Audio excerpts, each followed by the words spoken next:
Smart Television.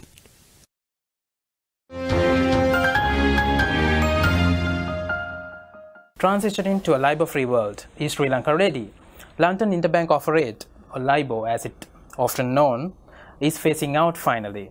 And the issuers around the world, like central banks, and other issuers like corporates have been asked to find or be ready with replacement reference rates by end 2021, which is less than 2 years from now onwards.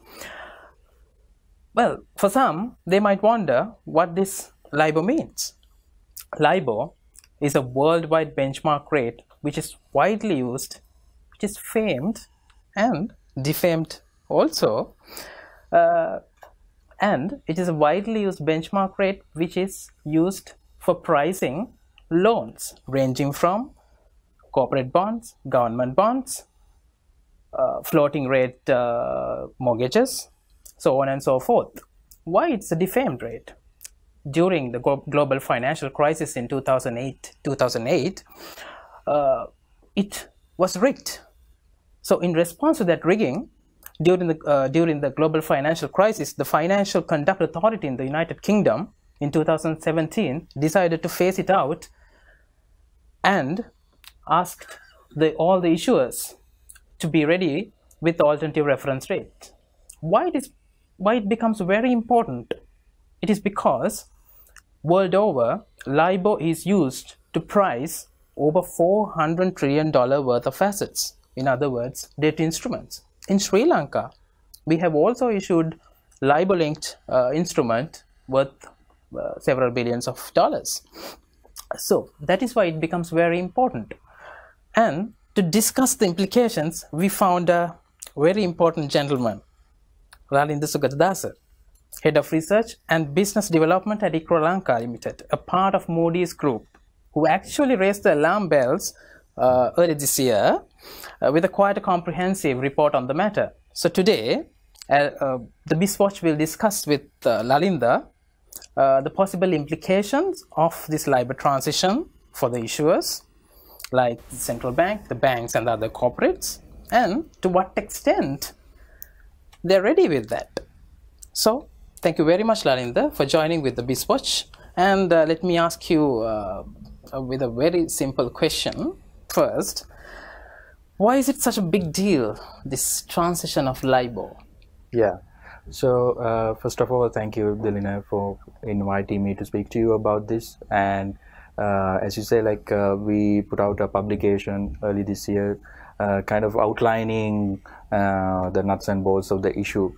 To tell you very simply why this is a big deal, it is not going to be just an administrative change that you will see from switching one rate to the other. It's going to be a little bit more complex than that. I think to understand why it is a big deal, you need to get into the facts of how LIBOR is derived and how what are the differences in LIBOR and the new reference-free rates. So once you understand these things, you will start appreciating how why it is such a big deal. Yeah, in your report, Lalinda, I'm quoting your report. It says transition from LIBOR to alternative reference rates, which is called ARR in shortest form, will be much more complicated than a straightforward administrative change in the benchmark rate. So why does it become so arduous task? Yeah. So to give you a very simple example, now LIBOR is a forward-looking rate, right? So that means it is set at the beginning of the interest period. Whereas all these new reference rates are backward-looking rates. So that means the rate is derived from the transaction that happened during the interest period, right? So because of that, until the interest period is over, you would not know exactly how much interest that you have to pay. So this gives this little uncertainty, kind of forces the fund managers, the treasury managers to have a little bit of extra funds. Work harder than that is required. Exactly. So LIBOR is published every day for 7 different tenors for 5 major currencies, and these are published for the existing interest period. So we know at the beginning, okay, this is how much is going to be the interest rate, and we know how much is going to how much we have to keep as funds. So Lalinda, what you try to say is LIBOR is a much of a forward-looking reference rate. Correct. And the other alternative reference rate may be less of a forward-looking. Yeah, so you call it backward-looking. Backward-looking. So now LIBOR is not essentially derived from the transactions. They are derived because the London Interbank doesn't have much interbank transactions. Mostly these rates are derived from the expert judgments of the panel banks in London interbank market.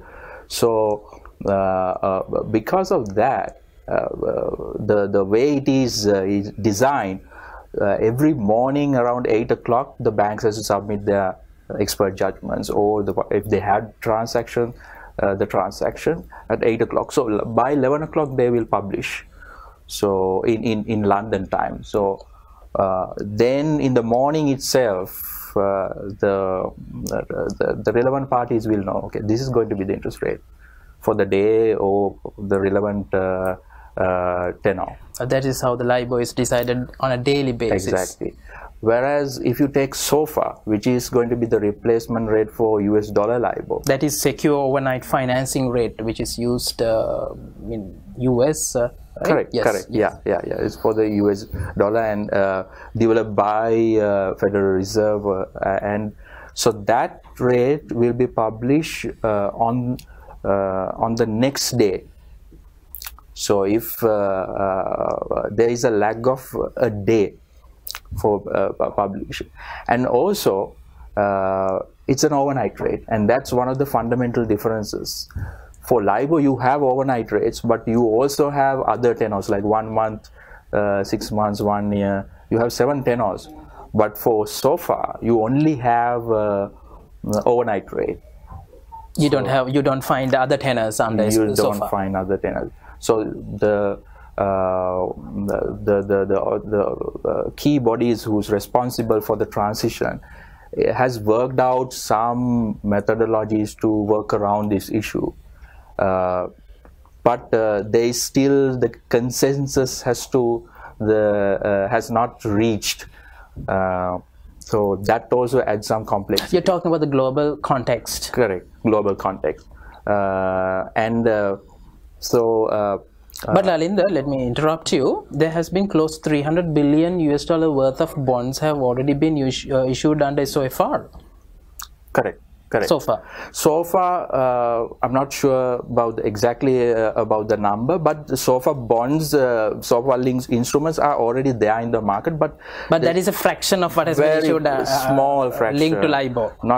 There's not enough liquidity in the market, and that also creates a problem for you to have forward-looking rates. The forward-looking rates right now, there is a method, there is a way around this forward-looking methods, but to have these rates, you need to have enough liquidity in the SOFR-linked instrument market. For futures instrument.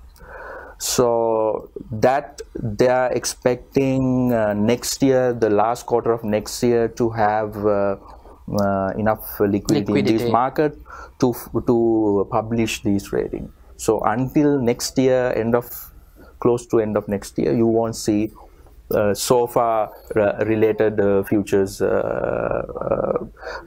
forward-looking rates. Lalinda, as I understand, SOFR is used only to price the dollar-denominated debt, and that is widely used in the United States also currently. What are the other alternative reference rates? Yeah, so right now there is for sterling there is SONIA.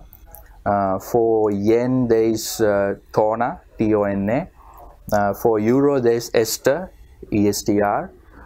Then for Swiss franc, I cannot really recall that, but there is one rate has been developed. But what's on the forefront is SOFA and SONIA, and these two rates. There's a lot of the work has been already completed, and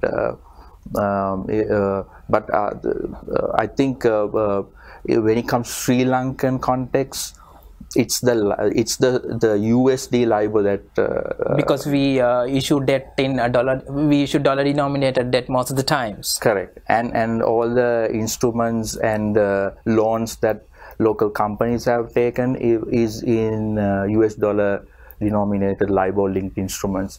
So because of that, I think if we focus at least on SOFA to understand how it is different, the intricacies, I think that should be enough for the time being. Sterling and euro exposures are also there, but they are very not limited. that significant. Yeah. Is it that easy for us, Lalinda, to take that as a plain vanilla product? So far, take that as a plain vanilla product and apply here in Sri Lanka for the instrument that has already been issued. Is it that easy, or is it much more complicated than that? It is much more complicated than that. For legacy contracts, you need to review this section called the fallback terms. So in fallback terms, it prescribes what to do in case of the screen rate is not available. So if the screen rates are not available, then it will tell first you need to contact the London banks and ask for quotes, and if they don't submit, then there's a next step. Likewise, there are a few steps. So once all these steps are completed, then they will take that rate as the final rate for the particular interest period. So now all these contracts are designed to handle a temporary cessation of the screen rate. They cannot take a permanent cessation into account. They are not designed to handle that. In that kind of an eventuality, what would be the repercussions? Yeah, so if it's very obvious that if it will fall back to a fixed rate. Fixed rate. Yeah. But will that be agreeable by both the issuer and the? Yeah, that's a bit of a concern In the investor. Yeah. So as it sounds, Lalinda, it is a tough task. It's much more complicated than what appears in the surroundings. Yeah. So where are we in this transition? Because this phasing out was first announced in 2017, and a deadline was given at the end of 2021. Correct. Do you think that first part of the question? Do you think that it is adequate time period for a transition? Right. And what about the Sri Lankan issuers? How are they responding to that? Where are we? Yeah. Because globally, if I am to give you the context, I'm sure you would have also studied that. Right. Global experience also does not suggest very positively. They have also not gone through a swift transition, if you call it. So in a recent survey which was done by Accenture last September, out of 177 companies that they took for the survey, less than half were confident that they would fully prepared for the 2021 deadline. Right. So in that context, where would we stand? Yeah, so I think it's a great question.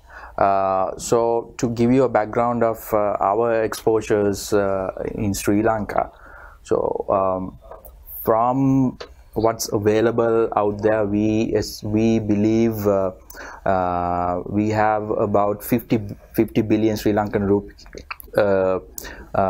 loans that's linked to USD LIBOR. It could be higher than that. When it comes to derivatives, close to 40 billion Sri Lankan rupees. When you take Sri Lanka development bonds, we have more than $1 billion US. $1 billion US. 1.3 billion US dollars by July last year. Yeah, exactly. So I think there has been an issue after that issue in this year also. So when you add that, so we will have somewhere close to that. And in addition to that, the government has taken loans on floating rate. Are you referring to the sovereign bond issuances? No, sovereign bond issuances didn't have any floating rate notes. Only Sri Lanka development bonds had. Sovereign bonds, I don't think there is any issue. But for Sri Lanka development bonds, you have two types. First is floating rate SLDBs, and you have the fixed rate SLDBs. So fixed rate SLDBs, nothing to worry. For the floating rate, it's LIBOR USD plus a margin. Lalinda, we will take a short break and we'll rejoin. Sure.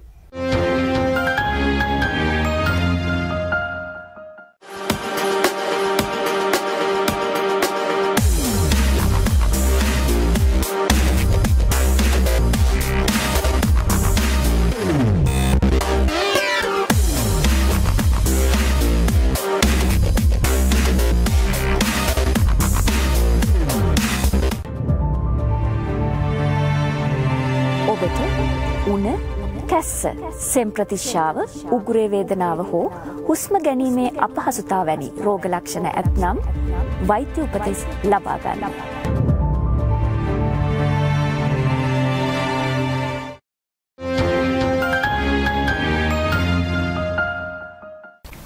You just mentioned, Lalinda, we have close to 50 billion worth of floating rate loans in LKR terms. Yeah. And 1.3 billion US dollar worth of SLDB, Sri Lanka Development Bond to be exact, which are linked to LIBOR.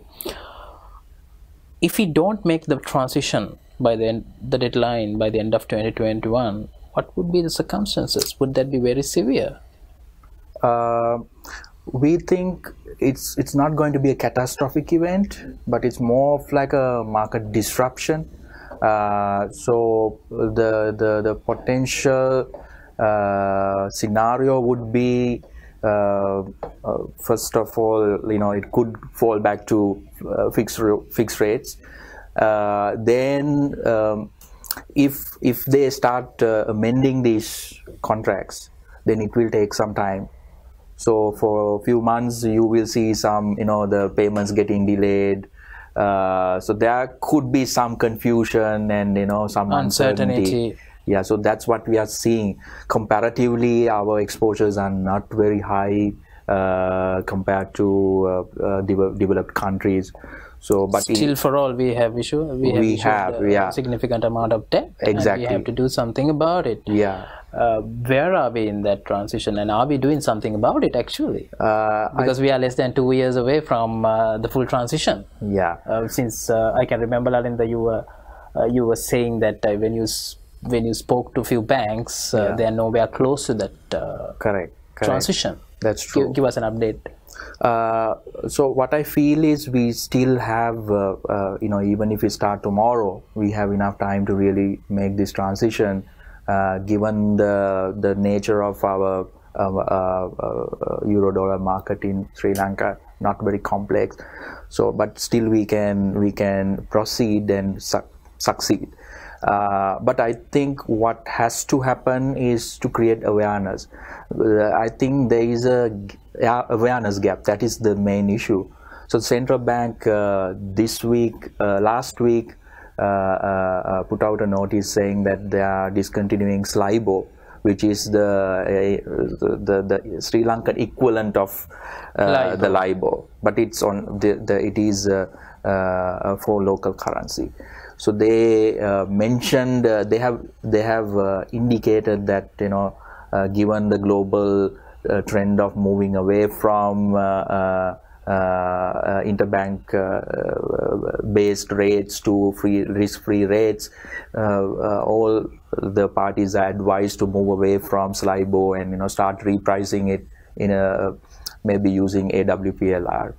So I think they are aware of this, and I hope they will take a more active role in creating awareness and kind of making sure that the banks, especially the banks, are ready for this transition.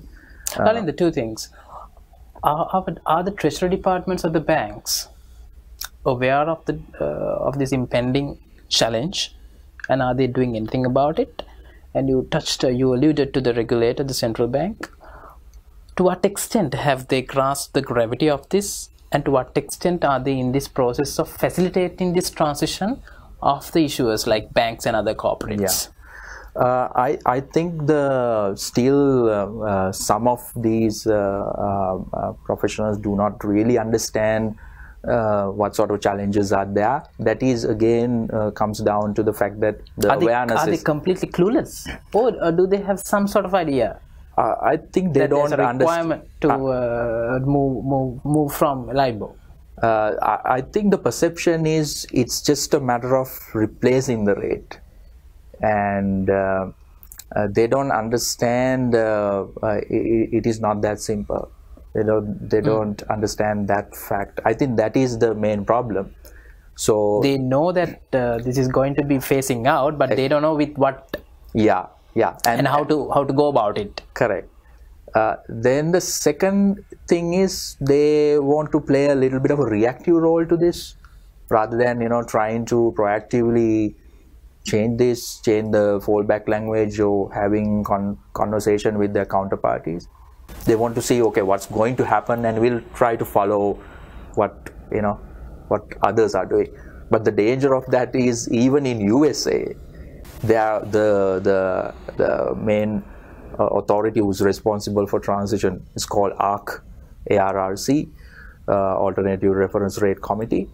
So even they are finding it challenging to push the institution to embrace these new rates and kind of move towards alternative rates.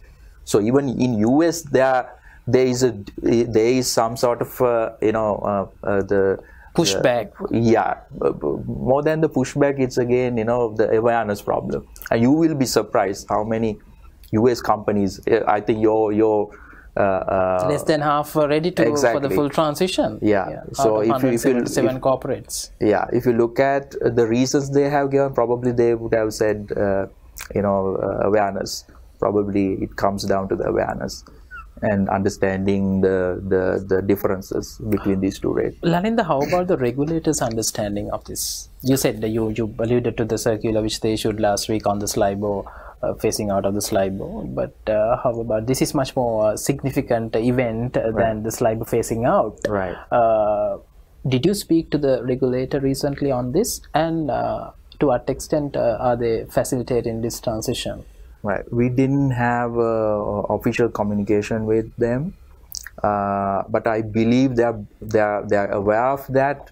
But unfortunately, if you look at the latest Sri Lanka Development Bond offer document, which has a fallback term, but this fallback term is not equipped to really address this issue. But they have mentioned the rate will be LIBOR plus a margin or its successor, LIBOR or its successor. So that means they understand, okay, LIBOR will be gone one day. They understand that, but so they make inferences to an alternative reference rate in that document. Correct. Yeah, they have acknowledged that. But if you inspect the offer document has a typical water flow sort of fallback term, which will ultimately lead to standstill of the rate.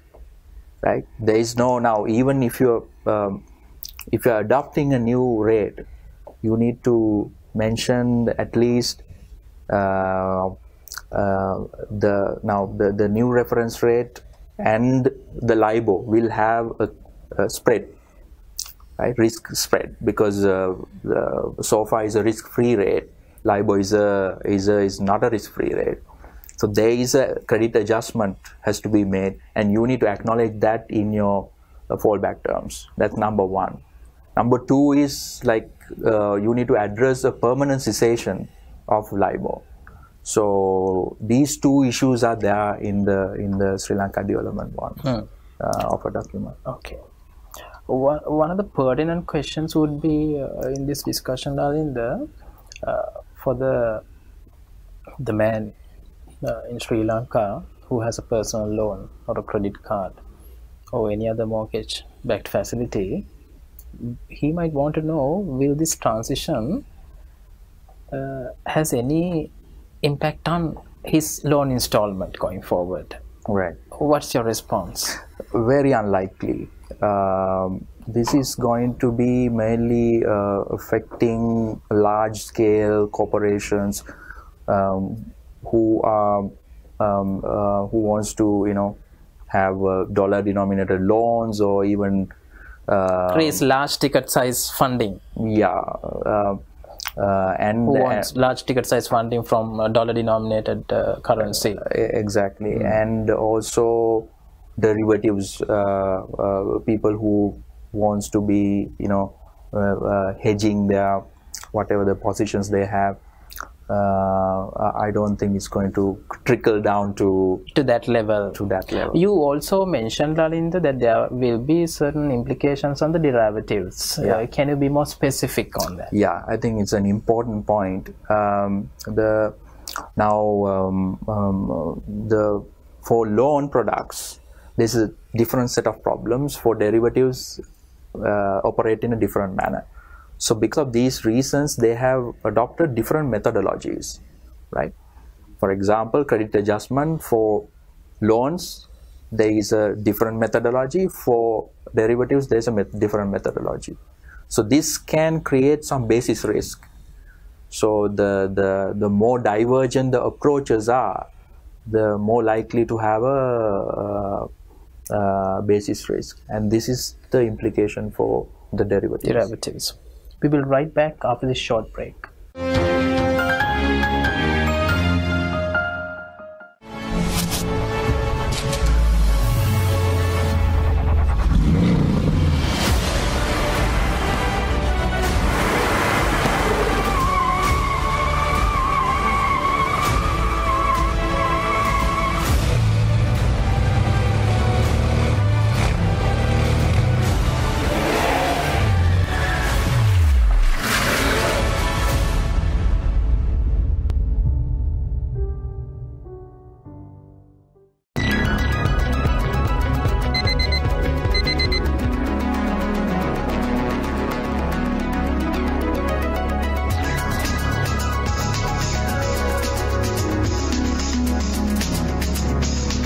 News, views, highlights, updates and opinions. This is Wake Up with us.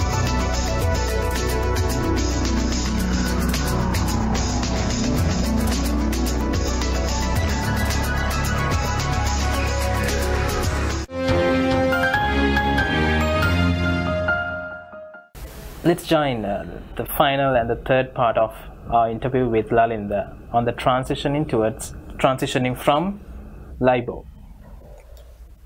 Lalinda, you touched on the implications on the derivatives, and you also alluded to a thing called basis risk. I would be happy if you could more specific on what the basis risk is. Right. For loan products, for the credit adjustment, the methodology they are going to use is a 5-year look, median of the 5-year look back from the day of the cessation of LIBOR, right? So if it's 31st December that they are going to stop publishing LIBOR, you will look back 5 years, and you will take the difference between SOFR and LIBOR for last 5 years, and you take the median of that, and that's going to be a static spread. That means it's not going to change, and it will be applicable all throughout. And for derivatives, that spread is going to be immediate and effective. But for loan products, there will be a transition of 1 year. So if the difference between these two is going to be, let's say, 2 basis points, 20 basis points. This 20 basis points will be applicable in a span of 1 year. It won't be applicable from the day one, right? So now you can see, like, you know, if you hedged your instrument on the same day against each other, right? So you will see, like, you know, one is moving in certain direction. It's not in harmony with the other. All right. So that can create a little bit of a basis risk for the parties. Is the reference rate under SOFA slightly less than LIBOR? Correct. Because LIBOR is not a secured rate. It has the credit risk embedded into that, whereas SOFA is a risk-free rate, nearly risk-free rate, and because of that there is a margin, and this has to be adjusted. Okay. So, Lalinda, it appears that the transitioning is a bumpy ride for the issuers, the central bank, regulator, and the other issuers. So, what do you recommend in order to ensure that process a smooth one? Because we are talking about less than 2-year time horizon. Yeah. So, if we are still in the very early stage of that transition, we need some guidelines, Yeah. right, in order to ensure that you don't actually fall back. Yeah. So, Yeah. what can you advise? Yeah, you are very correct on this. You know, it's a messy business, and one reason why it is messy is it's the people who envision this transition. They wanted to make it a voluntary thing. The industry will voluntarily embrace these things, and right now there's not much of a pressure from the administrative bodies throughout the world to really push this thing. Even in USA, you know, it's not pushed to the market. So because of that, they are waiting till the parties come in and, you know, kind of embrace it.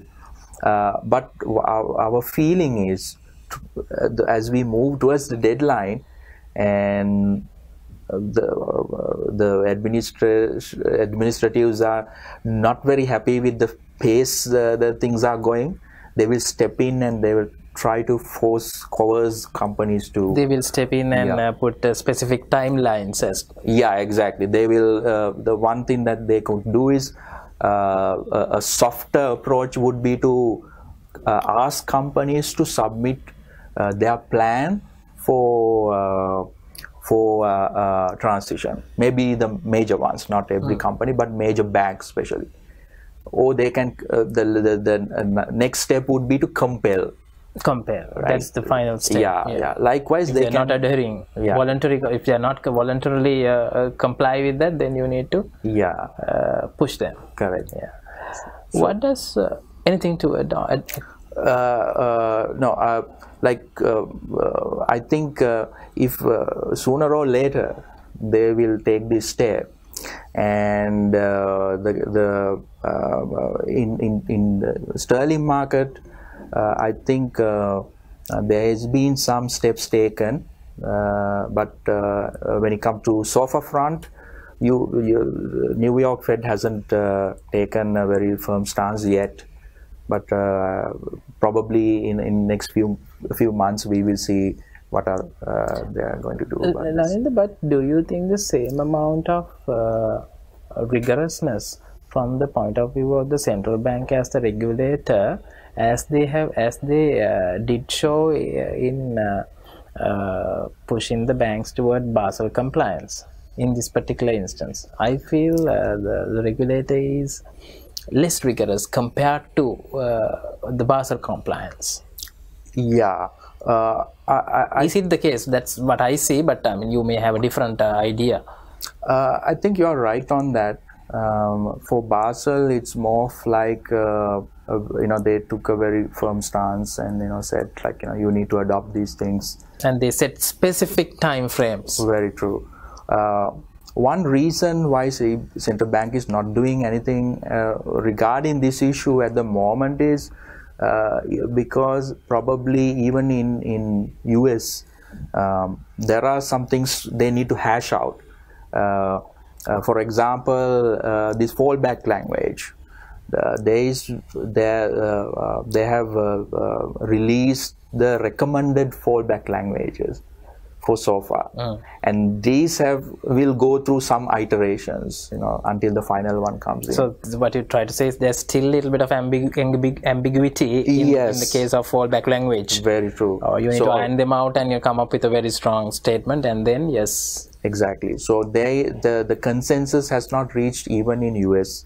But I don't think it's too late, too early for the central banks to start creating awareness and making companies know that a change will happen. But do you believe that there has to be a little nudge from the regulators? In this instance, I think it might help for companies to really look at this a little bit more seriously. And continuously to remind them about the deadline. Exactly. Yeah. So I don't think any harm will come from getting ready for this. Because anyway, eventually this is going to happen. Yes. So the administrator for issuing LIBOR is called BIZ, Intercontinental Exchange, along with BBA, British Bankers Association. They have clearly said it's going to go away. But we might not see a dead stop. We might see they will say, okay, from this day onwards it will no longer, we will not assure its representativeness or something like that, and they will start keep publishing it for maybe few more months. But that could be a zombie rate, you call it a zombie rate, because BBA will not, or ICE will not compel the London banks to submit. So banks might not submit. So whatever things that they have, they will start using those data to compile LIBOR. In this transition and full adoption of a new reference rate also brings with a new set of challenges for the banks and the issuers, other issuers. Something like the knowledge gaps would certainly exist, because people have gotten used to LIBOR for a very long time, and now they are going to use it another new reference rate, and the bookkeeping and trading software might need upgrading, right? And modification of the treasury management systems and so on and so forth. I mean, this means money. You need more investments. Correct. And how do you think that, based on your recent calls with the banks, how do they respond to that? Do they take it very positively, or do they complain? Well, I got mixed feelings from them. What we feel is like when it comes to technological front, maybe the banks might not need to invest heavily on that, because right now also our the treasury management systems are not not complex or automated to the extent what we see in US and UK markets. Some most some banks might use spreadsheet based systems. But even with these systems, you need to do a little bit of modifications, and it's worth looking at these things from the new product perspective. And it's going to be challenging, because the way a SOFA loan would operate is going to be completely different to how a LIBOR linked loan would operate, so the new documentation, processes, systems has to be redesigned, rethought, and these might take time. They need to study the methodologies, and also they need to include for their future loans, they need to include very robust fallback language. So they need to study the recommended fallback language and try to adopt these things. And also they need to keep a tab on their LIBOR exposures, the current LIBOR exposure that goes beyond 2021. Right? If it falls behind 2021 towards if it before the deadline, then you don't have to worry that much. In SLDB, we have some exposure beyond 2021. Yes, right? That's the exposures that I mentioned in the beginning is the exposures that goes beyond 2021. So those are the exposures. So in those cases, this fallback language becomes very critically important. Very critical. And in certain contracts, you might not have a fallback language at all. So how are you going to tackle those issues? Yeah, that could trigger legal issues as well. Very true. So this basically every instrument is a contract. Financial instruments are contracts. So you need to amend these contracts. You need to go through the proper legal process. And that is the problem. This might take some time. You need to get the consent of parties, and for bonds it's going to be especially challenging because you need to get the 100% consent to change the bond document from the investor. Exactly, from the investors, and that so you have 100 because you have issued bonds at a floating rate, and if the fallback language says that it boils down to it falls back to a fixed rate loan, the investors may not be totally happy about it.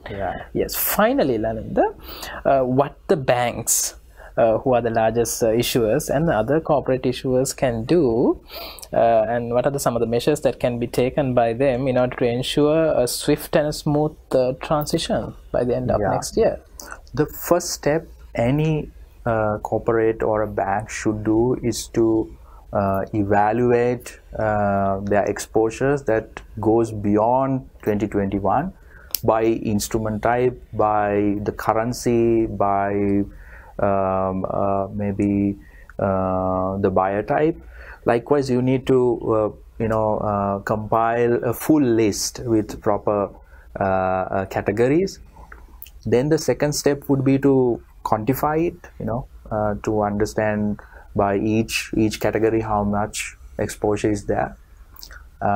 Then third step is to analyze the fallback languages of each of these contracts. You need to go through one by one because every contract is different. But most contracts, they're pretty standard. So you will have similar fallback languages. Then the fourth step is to draw up action matrix, right? So you can either you can close your position, you can exit, you need to decide it, or you can amend the fallback language. That's another step that you can take, or you can do nothing. Sometimes having a fixed rate could be favorable. Could be favorable for both parties. Yeah, for the both parties. The other one is to you can move to the next new rate, right?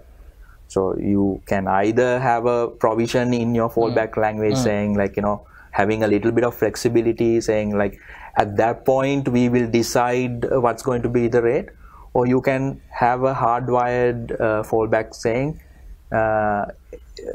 you amend it in such a way that this is going to be the alternative reference rate after 2021 end. Right. So you can decide what to do, and you need to keep a tab on your LIBOR exposures that goes beyond 2021, and for new exposures, you need to make sure your fallback language will at least try to recognize that this event is coming. And there is some route for you to kind of resolve any contradictions or issues. So that's so you were talking about the contracts that will come in between now and 2021 end.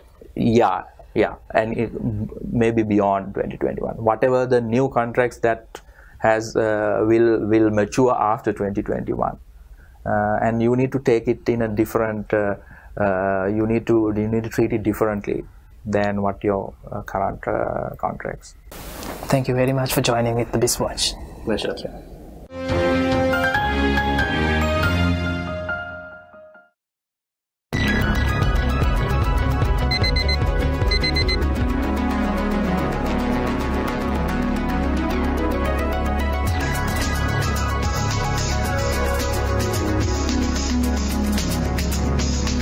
News, views, highlights, updates and opinions. This is Wake Up with us.